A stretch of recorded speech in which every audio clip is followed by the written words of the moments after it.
On to ADEX Pixel Virtual Expo, and we are at this session where we're going to talk about Sabah plastic neutral. And of course, this topic of for this session is going to be discussing on plastic waste and also recycling initiative in Sabah. So it takes a village to raise a child, so definitely a community to solve this global situation. Herewith, without any further ado, let me just introduce to you the moderator for this session, which is none other than Bertie, all the way in UK. So Bertie, over to you. Thank you so much, Nora. And yes, so welcome to the final session of today, the final webinar of today. And we're going to be talking about the community-based plastic waste recycling initiatives in Sabah. Very excited to be moderating this session because it's one that has a very positive outlook, and it's about all the small steps that different people and different groups and different initiatives are taking all over Sabah in order to make a big change. So it's nice for us to finish on a positive note today. So before, we've got lots of we've got around 12 different speakers, but before we kick off to hear about all the amazing work that is being done within Sabah, I'd like to just hand over to Monica Chin of Blue Hope and Simon Christopher of Blue Hope. Have a few words, Monica?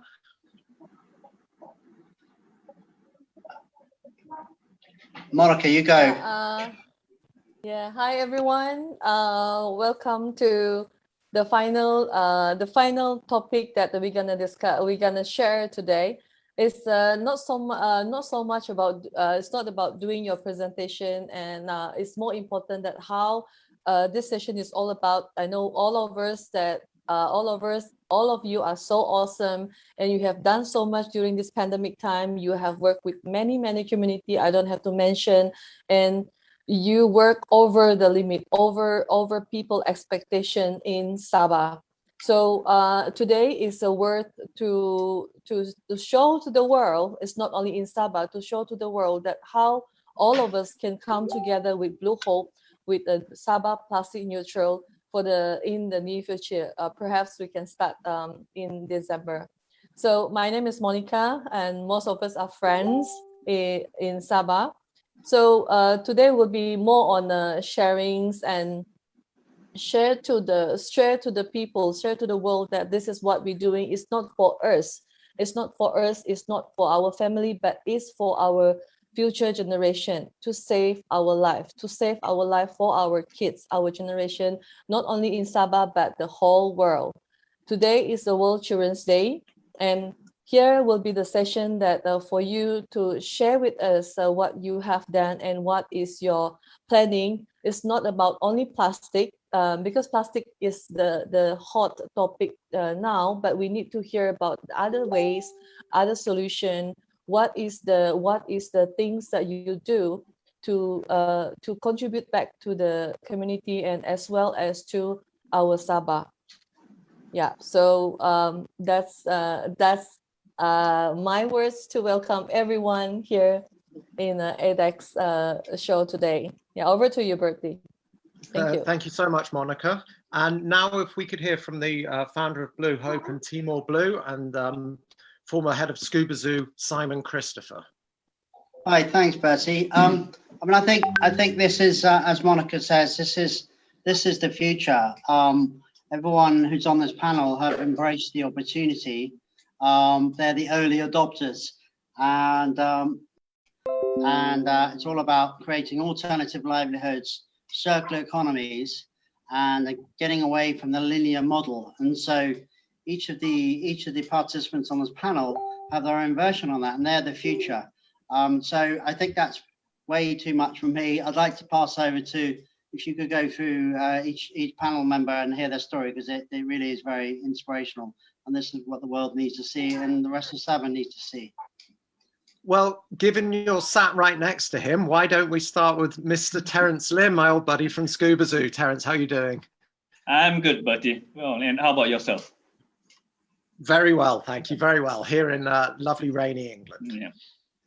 Yeah. Well, so Terence, if you Yeah, that's Yeah, Bertie. if you could just tell us about the work with Stockfish Bombing Malaysia. Okay.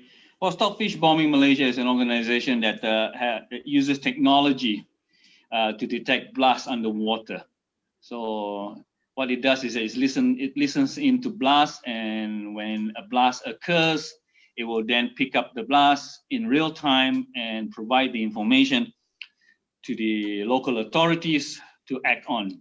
One of the challenges that the local authority has been facing all the while before the technology came about is that they are not able to, they're not given the correct and accurate information of where a blast has occurred. Most of the time, the information relate to them either 2 or 3 hours old, or worse, the location is not accurate. So that's what we are doing. But more important, that the technology there is more of a stick to ensure that the environment is protected for our next generation, our children to come, our grandchildren in the future. But more important, the technology is there to provide a safety net and to make sure that we are able to monitor and protect the reef. But at the same time, we also need to understand why this particular group of people are doing this method of fishing. At the end of the day, most of them are just trying to feed a family. They got maybe 6, 7 children to feed, and the easiest way for them to get money is to go throw a bomb in the water and boom, and they probably get a few kilo of fish. If they're lucky, they get enough to sell, if not just enough to feed the family. So that's what we are doing. We are here to provide a method to monitor the reef, and we are okay. So and we are here now. And why SIB here with Blue Hope is that we are working together with Blue Hope. As Blue Hope is working towards a circular economy. And with the circular economy, we believe that there will be some kind of there will be some revenue put aside that we could use to help the community in their livelihood. Basically, providing them an alternative source of income. So that's the reason why SFB is very interested in participating in Blue Hope and with the circular economy, and also with all the other panels that are here, and hopefully that we can work together and provide a new platform that is able to provide us an alternative source of income for the people that live in the sea. Over back to you, Bertie. Thank you so much, Terence. Now, if we could go to, have we had Mr. Zun from Rotomax? Right, I'm Jong from Rotomax. So we are a company based in Sabah that specializing in valorizing seaweed for the bio-based economy. So we look at more of the overall picture of what seaweed can bring to a circular. So the main two problems that we are trying to solve is firstly the nutrient imbalance that is caused by use of synthetic fertilizer in the agriculture system, which cause phenomena such as algae blooms and also coral poisoning. What we do is that we processing seaweed and find the mineral to be reused and reintroduced into the agriculture system. We rely on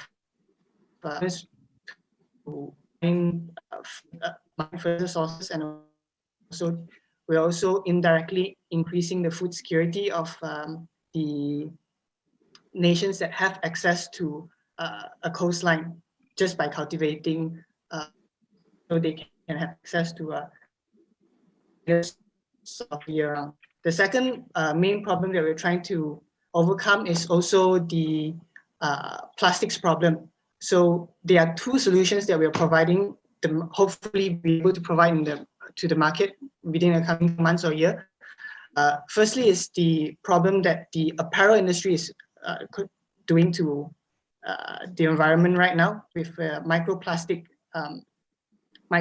fibers making its way into the ocean via nylon or polyester clothing that's being washed in your washing cycle.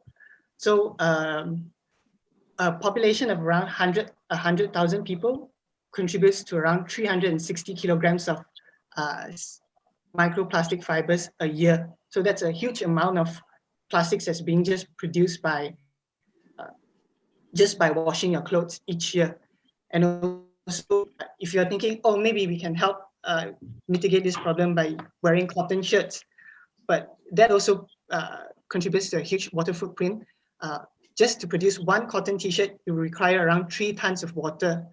So with our innovation of using seaweed as a vegan leather roll for the apparel industry, or even seaweed threads, we are able to firstly provide a biodegradable solution for the apparel industry to mitigate the microplastic problem.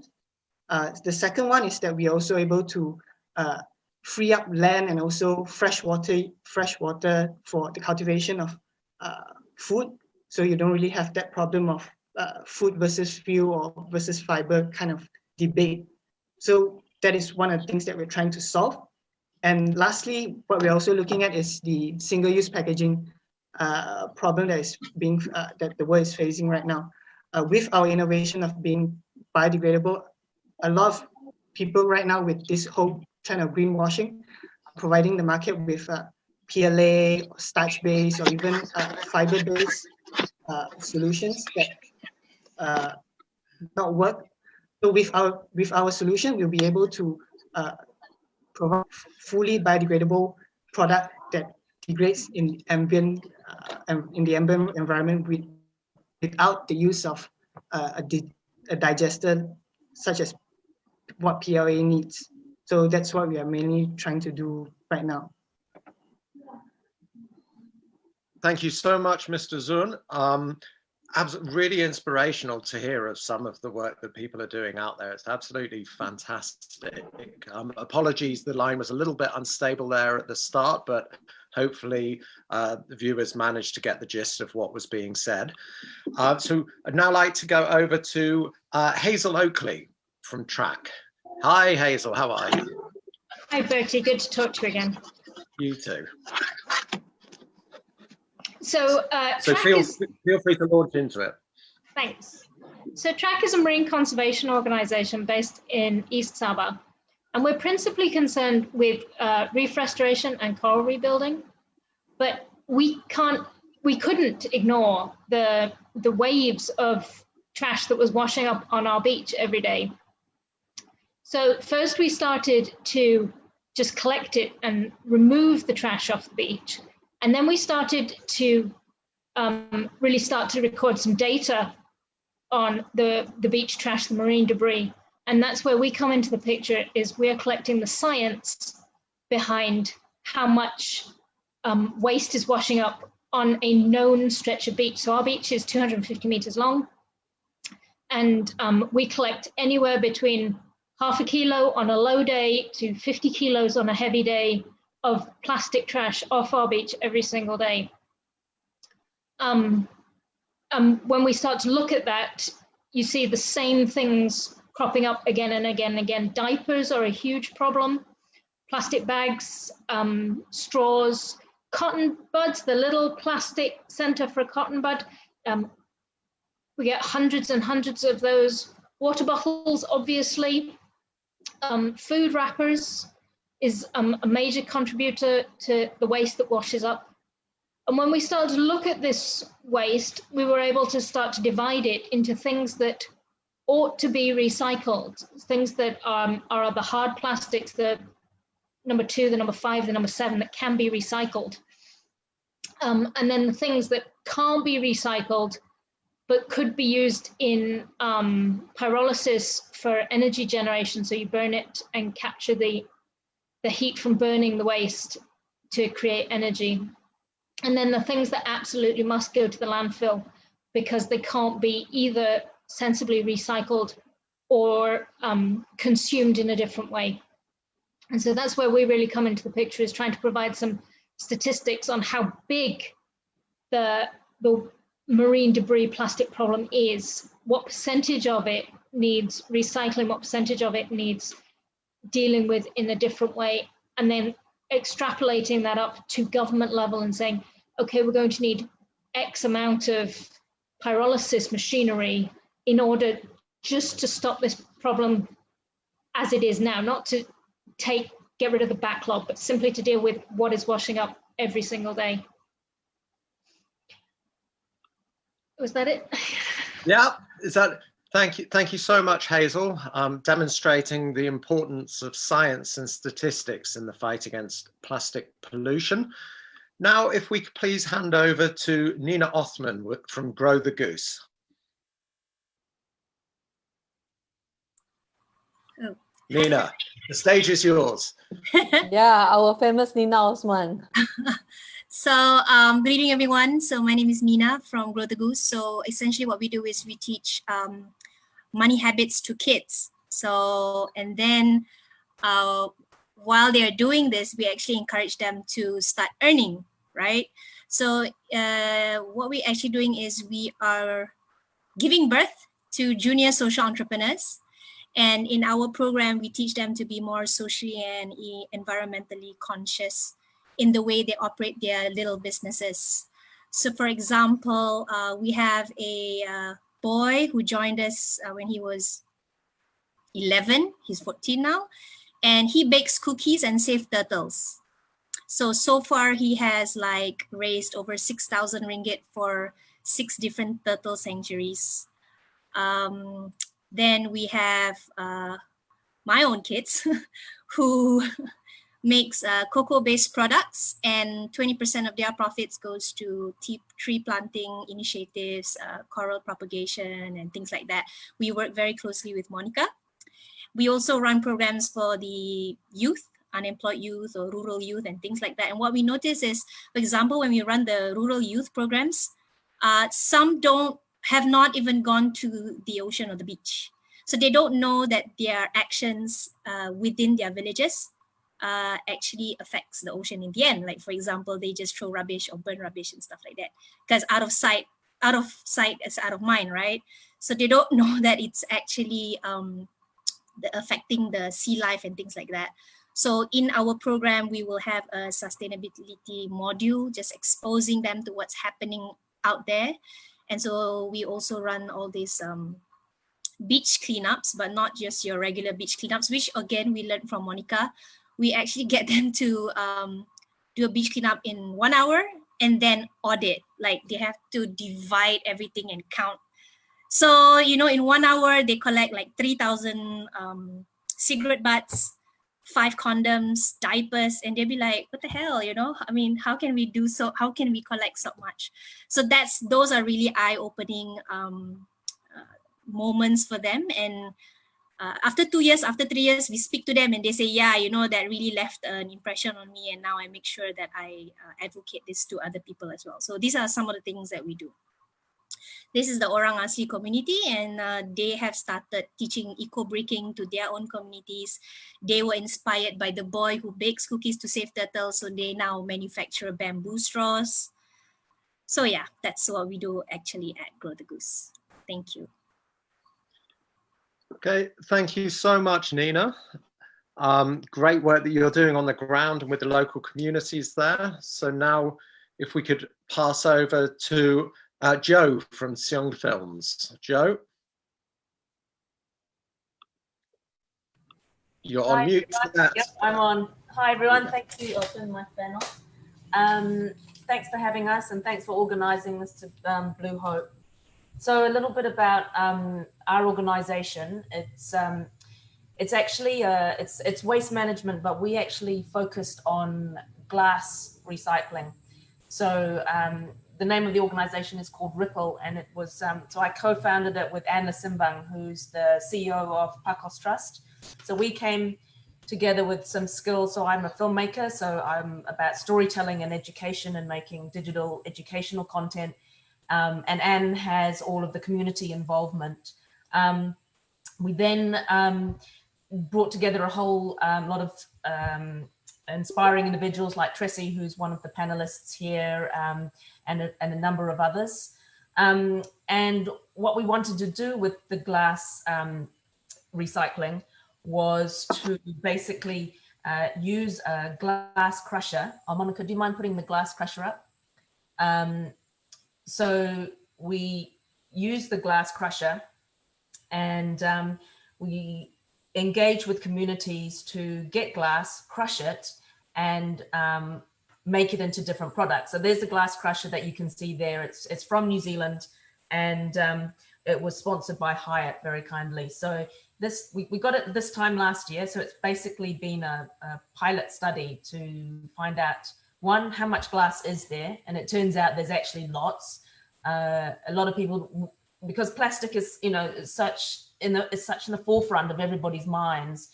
But something like glass, which is so easy to recycle, but we don't, and it takes 1 million years for glass to break down. So essentially it doesn't break down, and there's so many great things that can be done with it. So this crusher crushed the glass. Monica, do you mind just pushing on to the next slide about what the glass basically, yeah, there it is. In the top left corner, it looks like sand. It comes out like sand, but it's beautiful colors can be made because, you know, glass bottles come in different glasses, different colors. And so we've got a few other, so we've got a number of different members in our group. So we've got Jennifer Lasimbang and Judy Lasius worked with MPKK Madsiang in Kampong Madsiang, and they use the glass to make concrete pavement. So on the right of that slide, you can see the paver that they used using the crushed glass sand.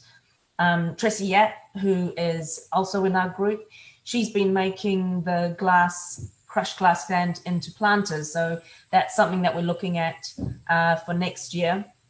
And one of the previous slides was of Japson Wong, who's also in Ripple, and he uses the glass sand to make coral bricks. So he's working with UMS, and we'll be planting the bricks with coral to see whether or not we can do some regeneration of coral. So there's a number of different options that we can do with the glass bottles and with the glass sand. Glass crushing is not our only project. So next year we're also looking at seed planting, sustainable farming, and working with our other members like KP Kwok, who's been planting 10,000 trees in his development, and Jennifer Lasimbang, who's been doing a 1 million seedling. So the whole idea about Ripple, just to cap it off, is that one small action leads to big changes. So that's what we're all about, just little small actions, and hopefully there'll be a ripple effect. So that's us at Ripple. Thank you. I think I've mentioned everyone in our group. Yes, I think I have. Thank you so much, Joe. And now we could go to Zazila from EasyPlast Solution.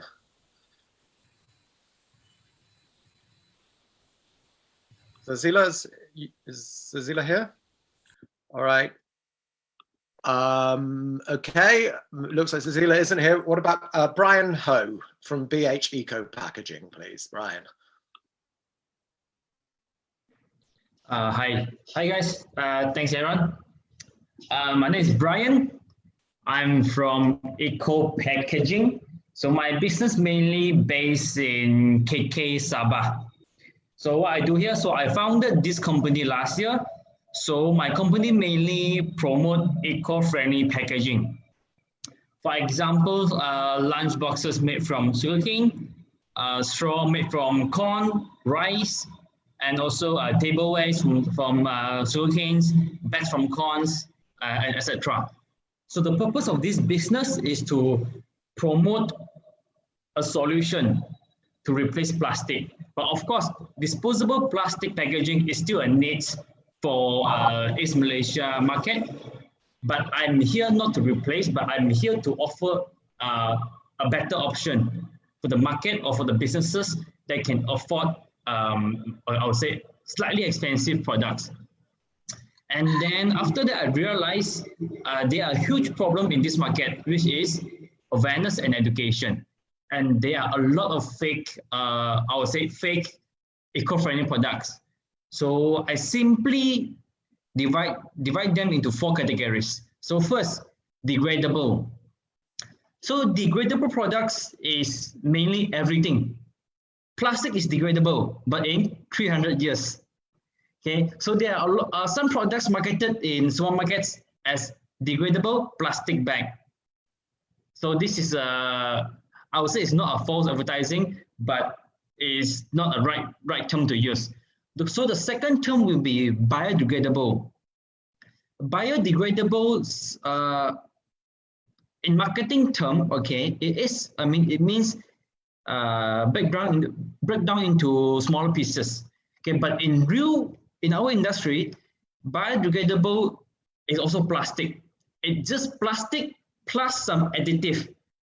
Okay, so they just allow the plastic to break down into microplastic, which is more harmful to our environment.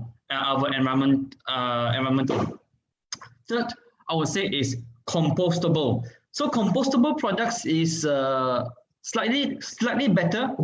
At least it's not plastic, but it's a starch-based product. For example, as just now one of our panels say, PLA, okay, PLA, PHA. This is a starch-based product, but it only break down into in industrial compostable area, which the whole Malaysia don't have. Okay, if it's not within certain environment such as moisture, humidity, heat, and so on, it will not break down in the natural environment. So it's as harmful as plastic. So our best choice will be home compostable. Okay, so if anyone is looking for something eco-friendly, please look for home compostable, or if not, at least compostable product. So what is home compostable? As it's the name stated, it will compost at your home.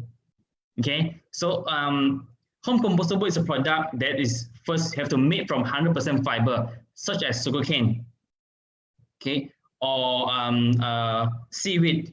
So this product can really decompose at your backyard. So this is a product that we want to promote to the market. So there are a lot of work to do. So my main objective in East Malaysia will be spread and raise awareness, education, knowledge on how to differentiate or look for a real eco-friendly products, and also at the same time promote better solutions to restaurants and businesses around here. Thanks. Pass back to you, Aaron. Thank you so much, Brian. And now if we could hear from Pang Ju Si from Global Ecology. Hi, everyone. Can you hear me? We can hear you Hello. fine. Thank you. Okay, all right. Thank you for inviting me to this event and for giving me the opportunity to talk about the how to turn organic waste into organic fertilizer. My name is Pang Ju Si. I'm actually representing Global Ecology. Global Ecology is a Sabah-based recycling company that we specialize in turning organic waste into organic fertilizer in just one day. All right, and we cater for agricultural and environmental industry. Our company was established in 2012 to a firm belief in reducing the usage of chemical fertilizer and also in reducing organic waste and create safe environment.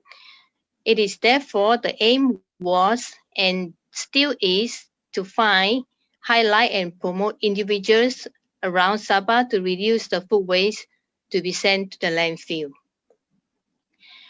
If you look at the pictures output after 24 hours, but can the slide go back to the previous one? Oh, okay, right. Okay, yeah, that's the process of the flow chart. If you look at the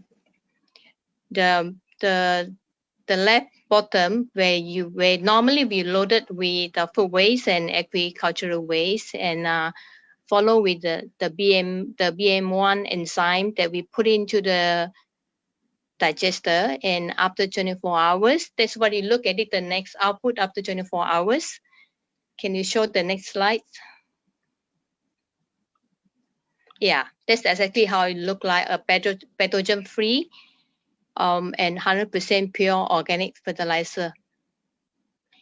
Okay, That is why we are so different in terms of technology, and technology is actually from Singapore.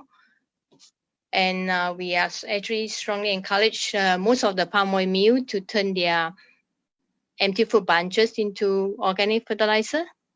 Okay, these are the ways that can be treated by our technology, like agricultural waste, animal waste, biogas sludge from sewage or biogas plant, and municipal waste like garden waste or food waste. Okay, we have 2 projects in the pipeline. The first project will be treating the biogas sludge from one of the biogas plant in Sabah.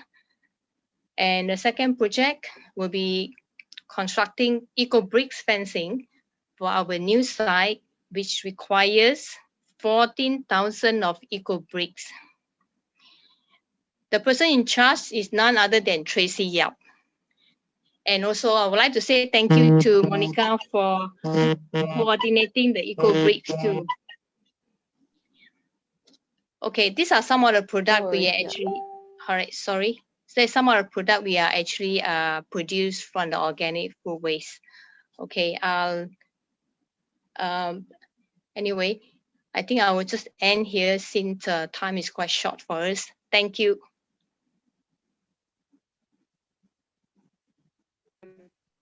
Thank you so much. Now, if we could go to Felicity from Tata Sustainable Design. Felicity. Hello, thank you. Thank you for inviting me to this webinar. So my name is Felicity from Tati Sustainable Design. So Tati Sustainable Design is basically a social enterprise empowering the local community, especially housewives, to be self-sustainable through sustainable design. So when I think the biggest problem that I see from my community in Sabah, basically number one is like the housewife are unable to work because they have to take care of their children, the housework, so timing is not in their favor. And number two, the housewife are incapable to market their product because they don't know how to, or they're not internet savvy. And number three, there's a huge gap between people who wants to shop sustainably, local ethical product, between seller who sell local handmade sustainable product. And number four, a lot of the local seamsters that I met, all of their scraps, all of their remnants are just like thrown to the landfill. So I think that's a really, really big problem. So our approach in Tati Sustainable Design, for the housewife, we give a time frame for this housewife to finish a certain amount of work for a given time, so they can manage their own time and be flexible to do housework and take care of other things as well. And number two, most of our team are basically young, so we're quite internet savvy, and so we basically help them to do poster, to do online marketing, basically act as a middle person. And number three, for the fabrics, the remnants fabric. So our team, we will think about ways of how to maximize the usage of the fabric so it won't end up to landfill. So like the slideshow just now, like all of the remnants are made into reusable face masks, the tote bags, and the blankets. So other than this approach, we also do workshops, we do awareness about fast fashion, and also the type of material of fabrics. I think that's all from me. Thank you so much, Felicity. A very innovative way of making pollution fashionable. So thank you for that. Next, if we could go to Tracy Yap of Upcycled Shack. Tracy? Hi. Hi, good evening, everyone. Can you hear me? Yes, we can hear you. Yeah. Okay. Yeah. Hi. My name is Tracy from Upcycle Shack. I'm also an architect for 23 years. I've been actively involved in building industry. My verdict is very clear that whether it is domestic, commercial, and industrial waste, trash doesn't have a value here due to the fact that recycling system is not perfect. Our municipal waste management is not proper for the time being. In a very small state of Sabah, that resorts to open burning on plastic, overloading landfill, random dumplings. So one of the suggested solution is to upcycle them. Upcycle Shacks initiative is a social enterprise to empower, to educate, to train the underprivileged communities of different groups to sort and to add value, to upcycle into item that is valuable, practical, and be treasures to other. Indirectly, that will generate income, economy, the circular economy to sustain and incentivize our current trash system. Okay, these are the example of trash to treasures merchandise goods. So plastic waste into art pieces, placemat and crutches, baskets, and plastic bags into bags and baskets. These communities are stateless. We have in our communities, we have stateless kids, handicapped, and also low-income group communities. So this one is made by the normal grocery paper bags, and this one is made by the soda taps. Next one. So this one is made by the bicycle inner tubes. So all the bags and the accessories. This one is made, it's the coconut shell made into art bowls. So these are made by the autistic individuals. Next. Next.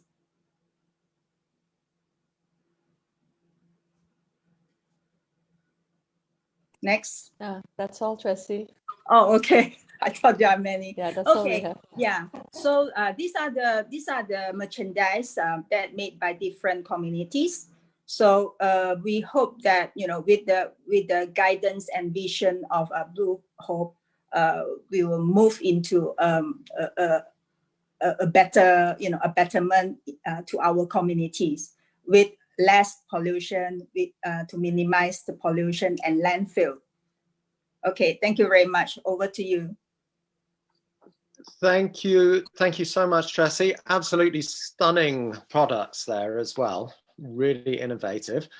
So we just have a few more people to speak left on the panel.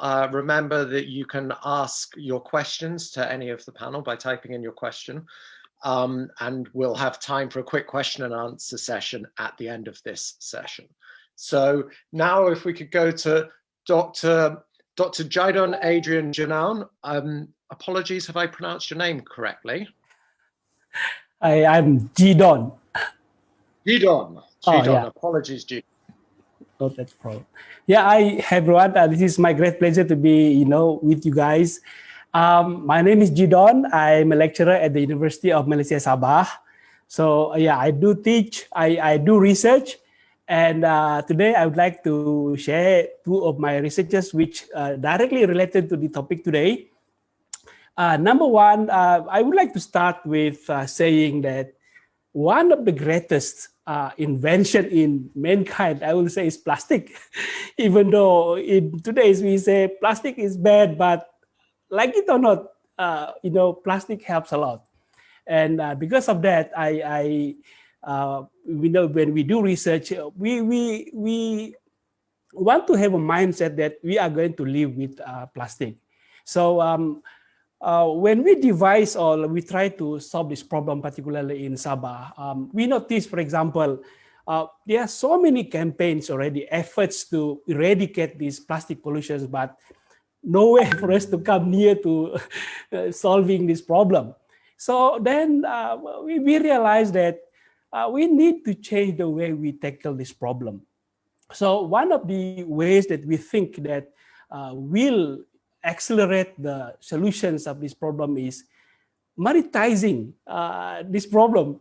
We imagine if the people see the plastic around is money, we might be able to reduce them. So with this mindset, we try to actually convert plastic into diesel fuel. And we know this problem, people have tried to produce this technology, but until now there is no great success. That's why we are fortunate actually, because realizing the need of collaborations, we actually in UMS collaborate with many agencies, especially one university in the US.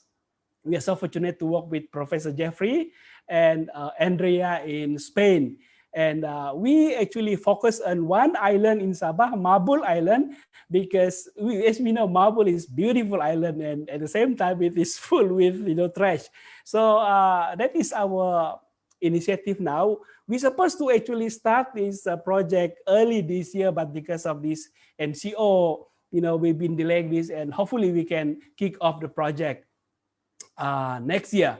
So that is, I think, it's a great effort, and we welcome the members here to, join us. I know some people try to convert something else, but in this project we try to convert plastic, into diesel fuel. And the second research that I would like to share with you is now again with the mindset of using plastic into a value-added product. In my research, I managed to use a plastic called polypropylene actually to absorb residual oil in wastewater. So I have demonstrated this.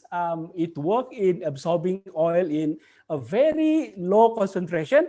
So we have demonstrated in palm oil, it absorbs oil well.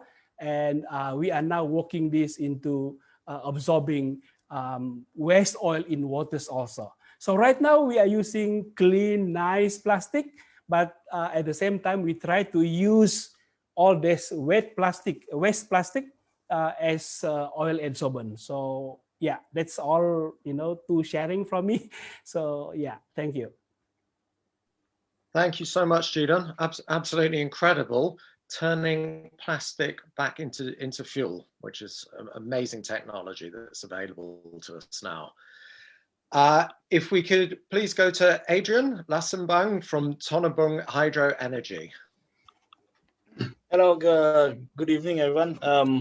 Thank you very much for this opportunity to share a little bit of what we are doing in Tonabung.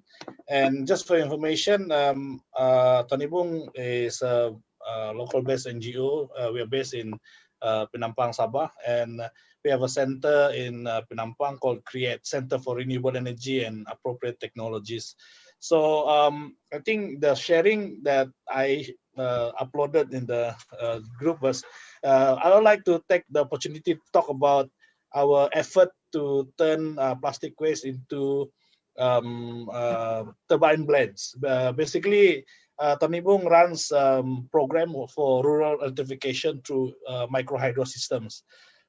Previously, we have been using metals such as recycled aluminium, and now we are trying to use plastic to create our turbine, because one of our goal under the Sustainable Development Goal, especially goal number 7, is to find ways on how to produce affordable and clean energy for our rural population. So what we did is we have designed our own aluminium molds, and we are actually using what they call injection molding to produce all these spoons so that we can make into turbines. The idea is to create, small, affordable low cost turbine that we can deploy to remote communities in Sabah and Sarawak, and also the orang asli kampung in there is. So you can see in the picture, these are some of the completed turbines. You can see the runner there is made from HDB plastics. And of course, we are still using a lot of metal, but we are also looking at how we can use plastic for other components like nozzles, the casing, and so on. So these are one of the few things that we are trying to create. So we continuously try to try different designs, and we create all these aluminum molds using sand casting. And we are trying to see different types of plastics and how it reacts and how strong they are, so that we can try to see. So yeah, we have also, because we are also working with different communities, we are also looking at other types of product apart from just the turbine blades. We are also looking at both propellers, other building materials. So we have this shredding machine. Basically, you can build this from the Precious Plastic website, and we build one at our workshop. And just for information, at Create, we also trying, we built a small pyrolysis reactor to also look at how to create plastic into fuel, as Dr. Jidon have shared. So more or less that's a short presentation. So if anybody is interested, you can always come to Penampang and visit our center. Thank you. Thank you so much, Adrian. And Tulip from Pearl Rotary Club in KK. Thank you, Aaron. Hi, good evening, everyone. I'm from Rotary Club Kota Kinabalu, a ladies-only club. Okay? Rotary International, we have 1.3 million members worldwide. Can you imagine the power of 1.3 million, that we can make a difference to the world in terms of environmental initiatives? So Rotary this year has introduced a new and additional area of focus, and that is environment. But even before this was introduced, our club, we organized together with 11 other clubs in Kota Kinabalu, Sabah, we organized tree planting, where we planted not 1,000, but 13,000 trees during the World Environmental Day, right? And that includes 8,000 mangrove trees. And how we did it, we also involved school children, we involved all other Rotarians, we involved the villages as well. So basically it's an educational issue in terms of how to look after the environment. So apart from from that, we also have a Rotary Club Kota Kinabalu. We have our signature project where we have we are working with 16 rural schools. It's under our signature project, RAIL, means Rural Focus English for All, where we are bridging the gap between the urban and rural schools. So we're seeing very, very drastic improvement in terms of improvement in English literacy in the rural students. And one of our exemplary school is SK Mandalipau. They have done a fantastic job. This is in Papar, it's just about half an hour away from Kota Kinabalu, and they're by the side of the river. Initially, there were only 65 students, but now they have about 78 students. And they have started on the environmental journey because as part of our imparting of knowledge in terms of not just on English, where we give them up to 700 English books, dictionaries, etc., but we also talk about environment. So they have started to have to reduce plastic, or basically stop plastic, single-use plastic in the school. And there are a lot of other schools that we have tried, and we hope and we will keep on pushing to mentor them into improving the environmental initiatives. Apart from that, we also have inter-school competition on a yearly basis. So if MCOs, the pandemic is over, we are going to look at, my idea is to have environmental team. So from poem writing to storytelling to speech competition, it will be all on environment. So it really starts them thinking how to go about going green. So in terms of pollution, it's just not plastic pollution, there's a lot more.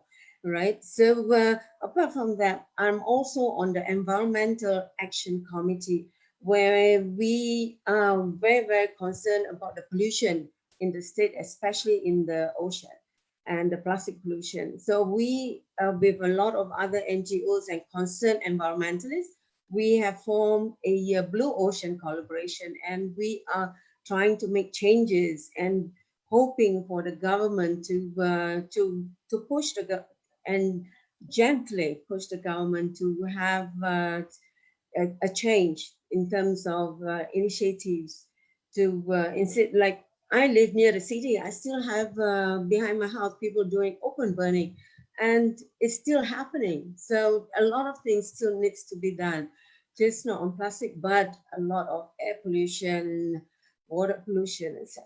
So we have, like, for us, our water and sanitation project in Ulu Ranau, Sugut, is about 2 hours off road from Ranau, so about 5 hours from Kota Kinabalu. They don't have clean water at all, so they use river water. So we had to build a reservoir for them, small. So there are 4 more villages that we'll be looking at. So we built proper toilets where the discharge doesn't go into the river, right? So basically just to reduce on pollution. So these are little initiatives we're doing, and we hope with all the training or the sharing we're doing with the schools and with other Rotarians, where Simon have done sharing with all our Rotarians in Kota Kinabalu. It was a great afternoon, and we hope more and more people, more in Sabah, will make environment a culture, right? And change the habit and make it a culture. Thank you very much.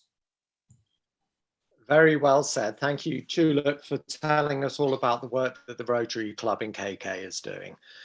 And then finally, I'd like to hand over to Mr. Hanafia from Pulau Gaya Villages Consortium, and he's the lead community officer there.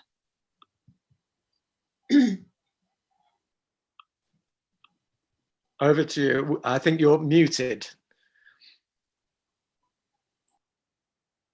So if you just press the unmute button, Hanafia.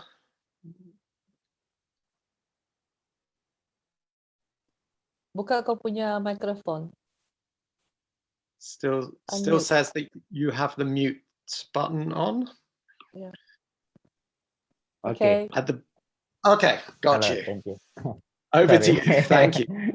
No worries. It's a common issue with Zoom. Okay, first of all, thank you to all my friends, Sharon, Simon, Monica, to come to my island, Guy Island, to campaign how dangerous this plastic bag to us, to our people. And this problem in this island, a lot of plastic to come in the sea, come to in this island, and we don't know how to take the rubbish from the beach. And we have a campaign to clean up all the rubbish from the beach, and then we work we use idea from my father to build the wall from by the beach to put the rubbish inside the wall, and then we take the sand from the back in my house, and then we put the rubbish inside, and then the sand. After that, we make a net because the rabbit all the time, every single day come to my island, and then we make the net to rabbits not come in the beach. Yeah, and then you can see all the rabbits cannot come into the beach already, and then the clean. And then the problem is the rabbit still in the sea.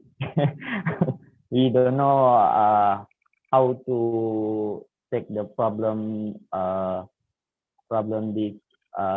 the second problem the second problem from this island to clean up it and at the sea, because the rabbit cannot already come to the beach because we have a net, and then the rabbit still in the sea. Yeah.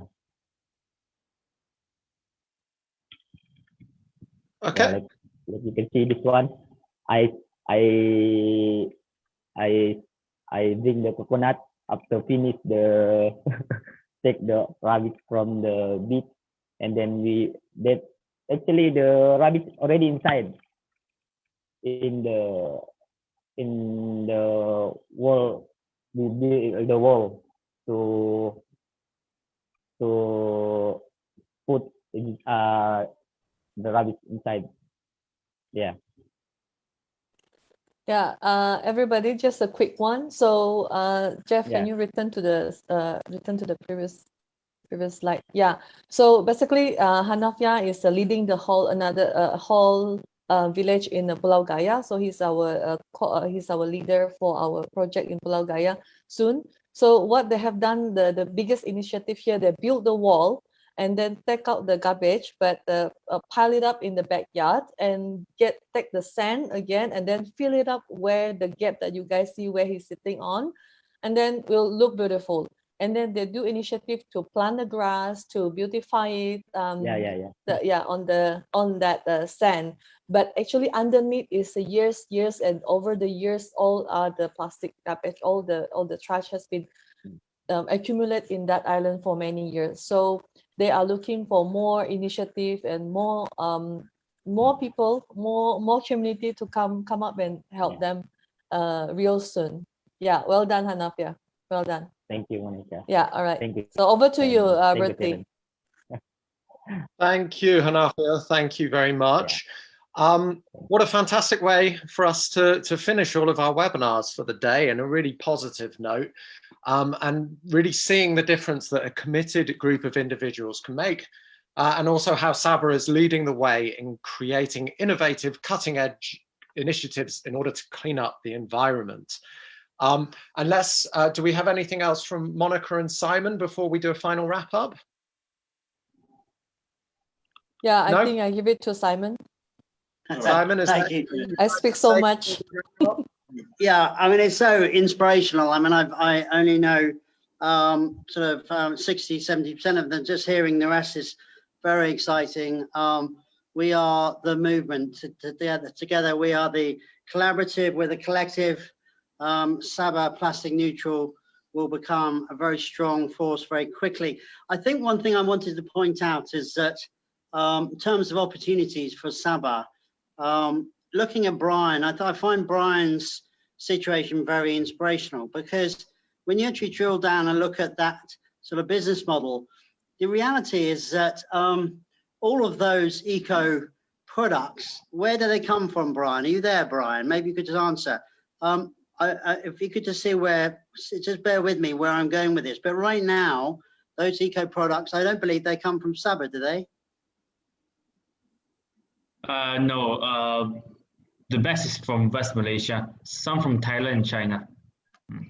So that's my point. You know, Sabah is full of unused arable farming land. Sabahans are farmers generally, and this is our opportunity. This is the environmental packaging of the future. This is the end game for Sabah Plastic Neutral. We can create a new brand here. This is the rice, the cassava, all of these are the new environmental friendly products. And so I'm just very, I'm more excited than ever hearing everyone, because we've got an amazing opportunity here to lead the way, lead the charge. So great to end the day with hearing all of your voices. collectively, we're very powerful, and bring it on. So thank you so much. And thanks, Bertie, for a great moderation. No worries. Thank you so much to everyone. Don't forget that you can tune in to our wrap party at 10 o'clock.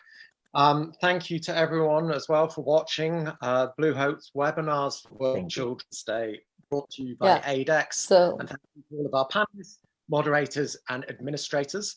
I'd like to just finish on a quote, if I may, from Mother Teresa, who said, "I alone cannot change the world, but I can cast a stone across the waters to create many ripples." So thank you, everyone, and good night. Let's fill the gap and work together. Thank you. Thank you.